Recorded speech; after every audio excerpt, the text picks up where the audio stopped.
কোরবানির গোশত কতদিন ফ্রিজে রেখে খাওয়া যাবে? কোরবানির গোশত কতদিন ফ্রিজে রেখে খেতে পারবেন? ভাইরা আমার, এটার কোনো লিমিটেশন নাই। এটা নির্ভর করবে আপনার রুচির উপরে। এটা নির্ভর করবে যে আপনি কতদিন রেখে নিজে খেতে চাচ্ছেন বা এটা কতদিন ভালো থাকে তার উপরে। অনেকে খুব বেশি দিন গোশত ফ্রিজে রেখে, মাছ ফ্রিজে রেখে খেতে পছন্দ করেন না। ভাইরা আমার, কোরবানির গোশত যেহেতু আল্লাহকে আমি দিয়ে দিয়েছি, এটা আসলে আমার কিনা গোশতের মতো না। অতএব এখানে আমি যেটুকু পাই ওইটুকুই আমার জন্য বেশি। এই মানসিকতা থাকলে তাহলে গোশতের মধ্যে লাভ লস আর হিসাব করার মানসিকতা আমাদের থাকবে না। কোরবানির পশুর গোশত বেশিরভাগই দান করে দিবেন। আপনি 3 ভাগের 1 ভাগ দান করলেন, 1 ভাগ আত্মীয় স্বজনকে খাওয়ালেন, আরেক ভাগ আপনি রেখে দিলেন। এটা হলো মুস্তাহাব, কিন্তু এটা জরুরি না। কেউ যদি বেশিরভাগও রেখে দেয় তার কোরবানি হয়ে যাবে। উদ্দেশ্য যদি আল্লাহকে খুশি করা হয়, গোশতটা যদি মূল উদ্দেশ্য না হয়।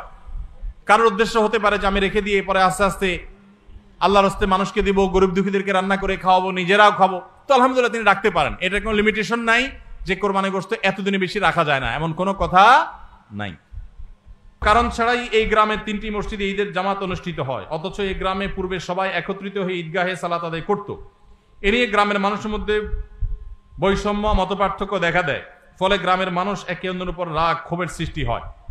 ভাইরা আমার, একই গ্রামে 3টা ঈদের নামাজ হয়, 3টা মসজিদে ঈদের নামাজ হয়। আগে সব মসজিদের মুসল্লিরা মিলে একটা ঈদগাহে নামাজ পড়তেন। অবশ্যই আগেরটা অধিকতর উত্তম ছিল। এখন যেটা হয় সেটা উত্তম নয়। ঈদ এটা নিয়ম হলো মাঠে হবে, মসজিদে হবে না।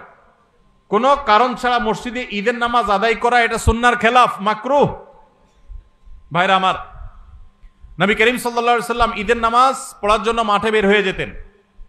আজ শহর তো শহর, গ্রামে মাঠ আছে, ঘাট আছে, চাইলেই অনেক সময় মাঠে নামাজ পড়া যায়, খোলা মাঠে নামাজ পড়া যায়, কিন্তু ওই মসজিদে নামাজ পড়েন। ঈদের আনন্দটাই তো মাঠে ময়দানে যাওয়ার মাধ্যমে। প্রত্যেক মসজিদে মসজিদে ঈদের নামাজ পড়া এটা কোনো উত্তম কাজ না। উত্তম হলো কয়েক মসজিদের মানুষ একত্র হয়ে একটা উন্মুক্ত জায়গায় নামাজ পড়বে, এটাই হলো সুন্নাত। ওইটা সুন্নাত না। মসজিদে মসজিদে ঈদের নামাজ পড়া এটা কি না? সুন্নাত না। অতএব আপনাদের এলাকাতে আগে যেটা হতো সেটা সুন্নাত, আবার যদি আপনারা সেটা প্রতিষ্ঠা করতে পারেন ভালো হয়। ভাইরা আমার, কেন মসজিদে মসজিদে ঈদের নামাজ হয়? কারণ কি? কারণ একেবারে পরিষ্কার। কারণ হলো সব মসজিদের কমিটির লোকজন তারা সবাই নেতা হতে চায়, কেউ কাউকে মানতে রাজি না।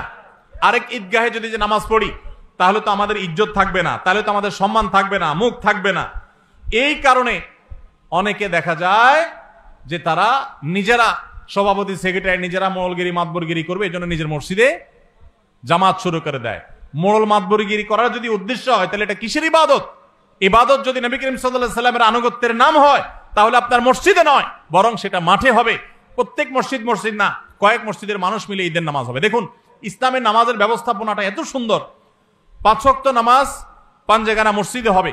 প্রত্যেক এলাকার ছোট ছোট ঘর বাড়ির, ছোট বড় ঘর বাড়ির লোকেরা তারা দিনে 5 বার একত্র হবে, কুশল বিনিময় হবে, একজন একজনের হাল পুরসি করবে। এটা একটা সৌন্দর্য। আবার জুমার নামাজ, জুমা মানেই হলো একত্র করে যে অনেকগুলো পাঞ্জেগানা মসজিদের মুসল্লিদেরকে একত্র করবে জুমার নামাজ। আবার ঈদের নামাজ হলো অনেকগুলো জুমার নামাজের মুসল্লিকে একত্র করবে, আরো বড় পরিসরে হবে, সেটা হলো ঈদের নামাজ। আর আরাফাতের ময়দান হলো গোটা বিশ্বের মুসলমানদেরকে একত্র করবে, সেটা আরো বড় পরিসরে। এটাই হলো নামাজের সৌন্দর্য। এই চেইনটা ইসলাম দিয়েছে, কিন্তু আমরা সেটাকে নষ্ট করে ফেলেছি। এজন্য আপনাদের গ্রামে যারা 3টা মসজিদে বিভক্ত হয়েছেন তারা আবার একটা ঈদগাহে একত্র হন।